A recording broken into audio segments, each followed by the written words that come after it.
বৃহস্পতিবার বিকাল 5টায় অফিস আওয়ারের পরে,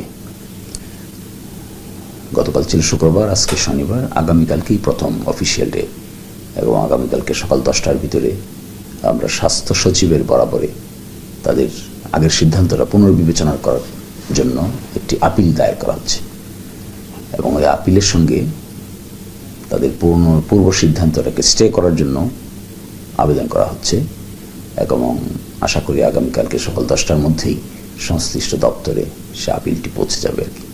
আপনারা এই আপিলটা নিয়ে আসলে কতটুকু আশাবাদী?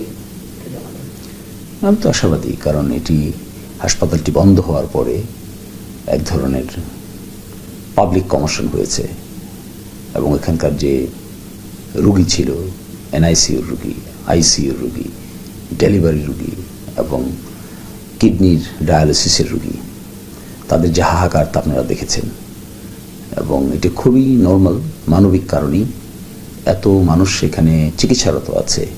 এটিকে হঠাৎ করে বন্ধ করে দেওয়াটা সমীচীন নয় বলে আমরা মনে করি এবং এটি ইতোমধ্যে সরকারের দরবারে এই ইনফরমেশন পৌঁছেছে বলে আমাদের ধারণা। তো আমরা আশা করব যে হাসপাতালে যদি কোনো ভুলভ্রান্তি থেকে থাকে, হাসপাতালের যদি কোনো কিছু সংস্কার করতে হয়, কোনো কিছু পরিবর্তন করতে হয়, হাসপাতাল কর্তৃপক্ষ অলওয়েজ রেডি এই ধরনের পদক্ষেপ নেওয়ার জন্য। কিন্তু মানুষের কষ্ট হোক, সাফারিংস হোক, এগুলো হাসপাতালও চায় না। আমার ধারণা দেশ যারা চালায় তাদেরও এই ধরনের সিদ্ধান্ত নেওয়া উচিত না। এই যে মধ্যবর্তী সময়টাতে পেশেন্টদের যে সমস্যাগুলো হচ্ছে, এগুলো আসলে কি দায়ভার কিরকম হবে? যেমন আজকে দেখলাম যে একজন ডায়ালিসিস করতে পারেনি বলে সে মারা গেল হাসপাতালে, এমার্জেন্সি পেশেন্ট। এখন এগুলোর দায়ভার আসলে কি, আপনার কি মনে হয়? আপনার সাইড থেকে এটা কি মনে হয়? এগুলোর দায়ভার সরকার যে সিদ্ধান্ত নিয়েছে সেই সিদ্ধান্ত তো সরকারের। আমরা তো ইচ্ছে করে হাসপাতাল বন্ধ করিনি।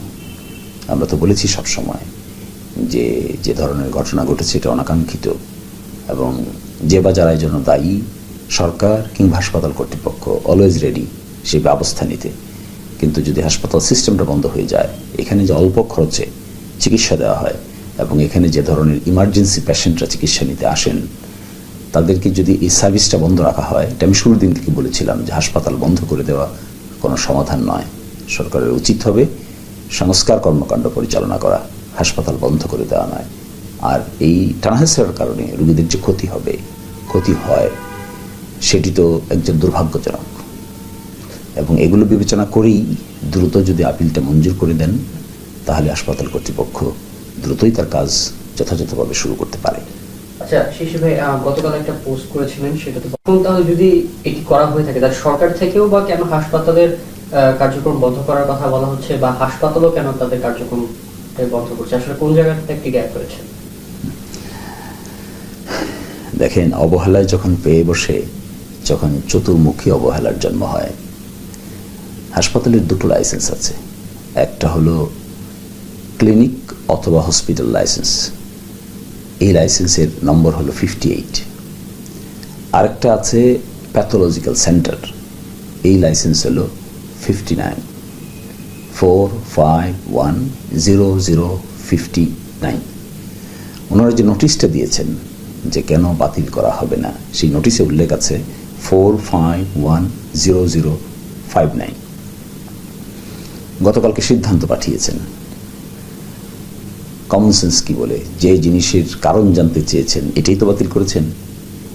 তারা তো সেই নোটিশে আমরা 4310058 এগেইনস্টে কোনো নোটিশ জারি করেন নাই। এখন সরকার বলতে পারে যে এটা মিস্টেক, সরকার বলতে পারে যে এটা দিয়ে আমরা ওইটাকে বুঝিয়েছি, সরকার বলতে পারে যে রেকর্ডে এটি আছে। কিন্তু আমাদের কাছে দুটো আলাদা আলাদা লাইসেন্স আছে, আমি ফেসবুকে সেই লাইসেন্সের কপিও দিয়েছিলাম। তো আমার বিবেচনায় যখন তাড়াহুড়ো করে কাজ করবেন, যখন আপনি সঠিকভাবে মাইন্ড অ্যাপ্লাই করবেন না, তখন মিস্টেক হওয়ার সম্ভাবনা থেকে যায়, সকলের ক্ষেত্রেই থেকে যায়। সকল পেশাই এরকম আছে, এটা শুধুমাত্র কোনো নির্ধারিত পেশার জন্য নয়। তাহলে সরকারের দৃষ্টিকোণ থেকে তারা মিন করছেন একটা, লিখছেন আরেকটা, এটা সঠিক নয় বলে আমি মনে করি। তাহলে আসলে যে ভুলটা হলো এটা তো একটা মেজর মিস্টেক বলা চলে। তো এই একটা মিসকমিউনিকেশন বা গ্যাপের মধ্যে, সেটা আসলে আপনারা এদিক থেকে আইনি প্রক্রিয়া কি যেতে পারবেন?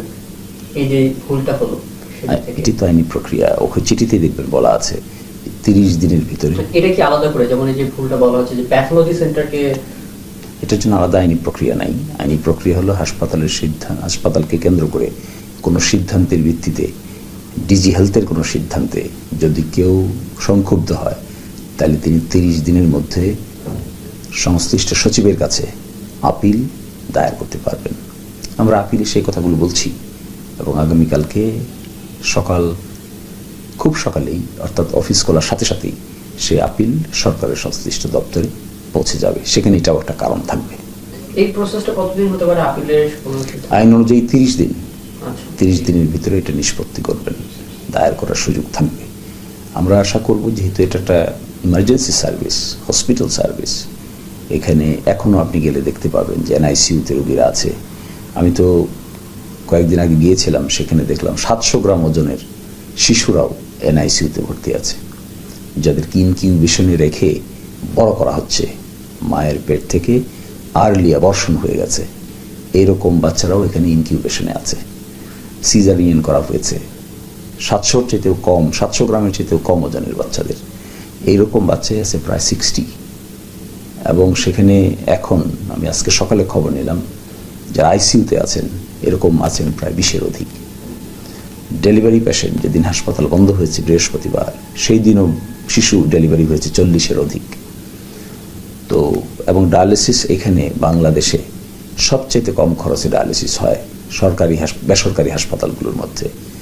তো সেখানে এমনও মানুষ আছে প্রতি একদিন অন্তর অন্তর ডায়ালিসিস লাগে, ডায়ালিসিস করে অফিসে যায়, এরকমও রোগীর সাথে আমার দেখা হয়েছে।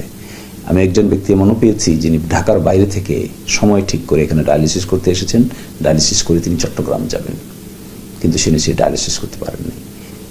একটা বিরাট প্রশ্ন, এত লো কস্টে কোনো প্রাইভেট হসপিটাল কি চিকিৎসা দিতে পারে? তারা কি করে দেয়? কীভাবে এটা ম্যানেজমেন্ট হয়? একটা অ্যাম্বুলেন্স 380 টাকায় এক জায়গা থেকে আরেক জায়গায় রোগী সরবরাহ করছে। এটি শুরু হয়েছিল 50 টাকা দিয়ে।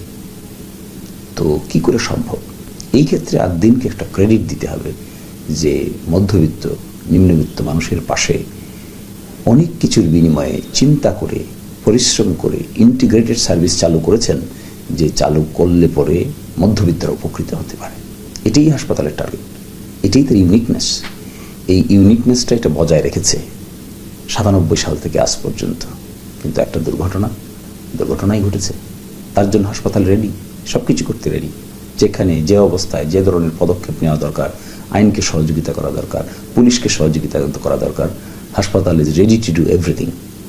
কিন্তু হাসপাতাল বন্ধ করার সিদ্ধান্তটা জনস্বার্থে সঠিক হয়নি বলে আমি মনে করি। বৃহস্পতিবারে সরকার যে সিদ্ধান্তটা নিয়েছে, ততক্ষণে অফিস আওয়ার শেষ হয়ে গেছে।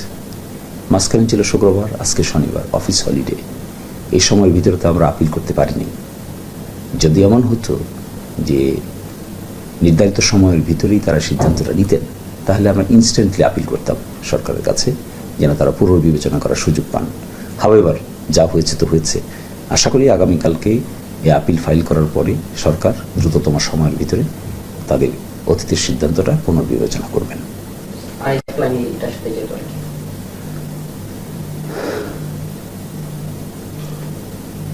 এখানে দেখবেন যে দুটো লাইসেন্স ছিল, তার মধ্যে হসপিটালের লাইসেন্সের কথা উল্লেখ না করে সরকারি চিঠিতে প্যাথোলজিক্যাল সেন্টারের ব্যাপারে উল্লেখ করা হয়েছে কারণ দর্শানো নোটিশে।